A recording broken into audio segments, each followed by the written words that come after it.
हेडलाईन्सचे प्रायोजक आहे NBC bearings, लांब पळण्यासाठी। अजित पवार गटाचा लोकसभेच्या 10 जागांवर दावा, मात्र कुणाला किती आणि कोणत्या जागा हे वरिष्ठ नेते ठरवतील। जागा वाटपावर छगन भुजबळ यांची प्रतिक्रिया।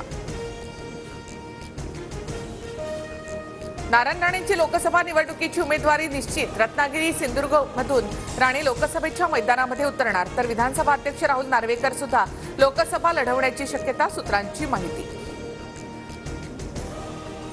लोकसभेबाबत अद्याप कोणताही निर्णय नाही, वरिष्ठांशी बोलल्यानंतर निर्णय घेणार, राणेंची प्रतिक्रिया। तर कुणीही लढू द्या, विजय शिवसेनेचाच होणार, राणेंच्या उमेदवारीवरून संजय राऊतांचं वक्तव्य। नारायण राणेंमध्ये लोकसभा लढण्याची हिंमत नाही, निवडणुकीत पराभव होईल हे राणेंना माहिती। विनायक राऊतांची राणेंवर टीका, तर कुत्र्या मांजरांना घाबरत नाही, राणेंचं विनायक राऊतांना उत्तर। चर्चांवर नावं फायनल होत नसतात, राणे नार्वेकरांच्या उमेदवारीबाबत देवेंद्र फडणवीसांची प्रतिक्रिया। तर पक्ष देईल ती जबाबदारी पार पाडणार, राहुल नार्वेकर यांचं वक्तव्य। राष्ट्रवादी काँग्रेस शरदचंद्र पवार पक्षाच्या तुतारी चिन्हाचं किल्ले रायगडावर अनावरण, सर्व नेते उपस्थित। पवारांचा पक्ष तुतारी घेऊन लोकसभेचं रणशिंग फुंकणार। संघर्षाची सुरुवात करण्याकरता प्रेरणा देणारी ही तुतारी, रायगडावरून घेऊन कामाला सुरुवात। पक्षचिन्ह अनावरणावेळी शरद पवारांचं वक्तव्य। तब्बल 40 वर्षांनंतर शरद पवार रायगडावर गेले, याचं क्रेडिट अजितदादांना। शरद पवारांची तुतारी कुठे आणि किती वाजते लवकरच कळेल, उपमुख्यमंत्री देवेंद्र फडणवीसांची प्रतिक्रिया।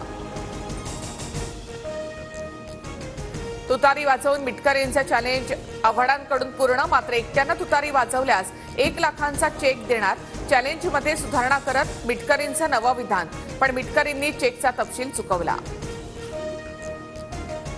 नांदेडमध्ये काँग्रेसला आणखी एक धक्का, नांदेडमधील 55 माजी नगरसेवकांचा भाजप नेते अशोक चव्हाणांना पाठिंबा।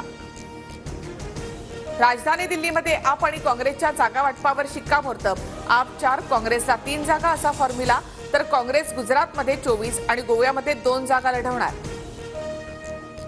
महानंदा आणि केंद्राच्या एनडीडीबी सोबतच्या करारामध्ये नेमकं काय आहे ते जाहीर करा, किसान सभेच्या अजित नवलेंची मागणी। महानंदा कुणाची खासगी संपत्ती नाही अशी टीका। हेडलाईन्सचे प्रायोजक आहे एनबीसी बेरिंग्स, लांब पळण्यासाठी।